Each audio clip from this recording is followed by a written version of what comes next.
জামুরিয়া শহরে ফের অগ্নিকাণ্ডের ঘটনায় চরম আতঙ্ক ছড়াল। শনিবার গভীর রাতে ১৯ নম্বর জাতীয় সড়কের ধারে বোগডাচট্টি মোড় এলাকায় ভয়াবহ আগুনে পুড়ে ছাই হয়ে যায় প্রায় ৮ থেকে ১০টি অস্থায়ী দোকান। এই অগ্নিকাণ্ডে সর্বস্ব হারিয়ে বিপাকে পড়েছেন একাধিক স্থানীয় ব্যবসায়ী।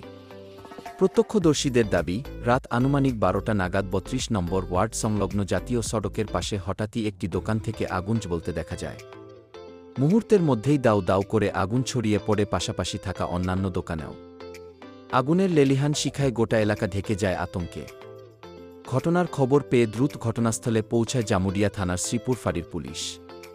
পরে আগুন নেভানোর কাজে হাত লাগায় দমকল বাহিনী। দীর্ঘ চেষ্টার পর আগুন নিয়ন্ত্রণে আনা সম্ভব হয়।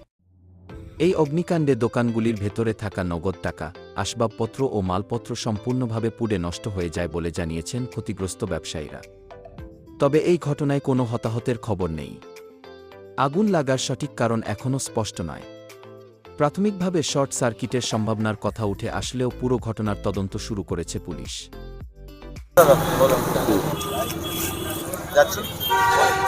দেখুন, এখন আমরা ৩২ নম্বর ওয়ার্ড বগলাচট্টিতে এসছি। কালকে আগুনটা যে লেগেছে সেটা এখানকার স্থানীয় মিডিয়া আমাদের বন্ধু ফোন করেছিলেন, আর আমাদের সাধনদাও ফোন করেছে। তা আমরা এসছি, আমাদের সঙ্গে যোশীদাও আছে, সাধনদা আছে, ভারতীয় জনতা পার্টির পক্ষ থেকে। এসে যেটা দেখলাম যে এটা তদন্ত হোক। আমার মনে হচ্ছে কিছু, জানি না কি সত্যি এটা জ্বালিয়ে দেওয়া হয়েছে না জ্বলে গেছে, এটা তদন্ত হোক। বলতে পারছি না, রাতে তো দোকানদানি করে করে ঘরে যাওয়া হয়েছে, তারপরে রাতে ছেলেকে আগুন জ্বলে গেছে। কী করে জ্বলেছে, কেউ জ্বালিয়েছে কি না যায়, কী করে হয়েছে, সব সার্কিট হয়েছে, কিছু তো বুঝতে পারছি না। কিন্তু রিসেন্টলি 2 মাস হলো এই দোকানটা করা হয়েছে।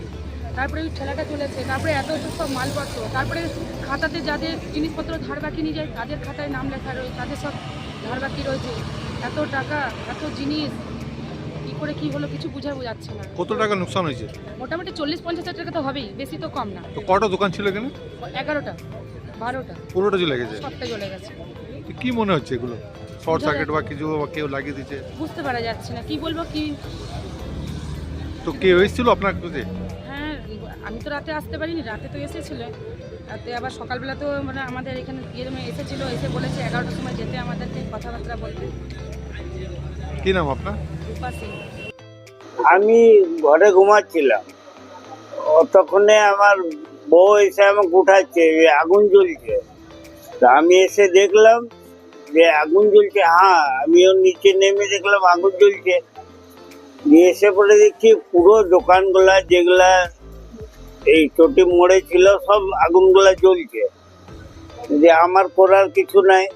আমি বললাম কি এই দোকানগুলো কি অস্থায়ী, মানে দোকানগুলো কি কিসের দোকান? অস্থায়ী পাশের টাকায়? হ্যাঁ, কোনো অস্থায়ী দোকান নয়, সব জবরদস্তি বসছিল। কতগুলো দোকান আগুন লেগেছে? 8 থেকে 10টা দোকান।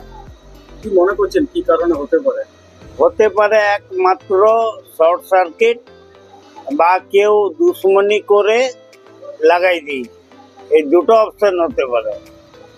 ফায়ার ব্রিগেড এসেছে এখন? হ্যাঁ, ফায়ার ব্রিগেড এসছে। আগুন নেবার? হ্যাঁ, ফায়ার ব্রিগেড থানাও এসছে, এই ফাঁড়িও এসছে, আমাদের শ্রীপুর আইসি।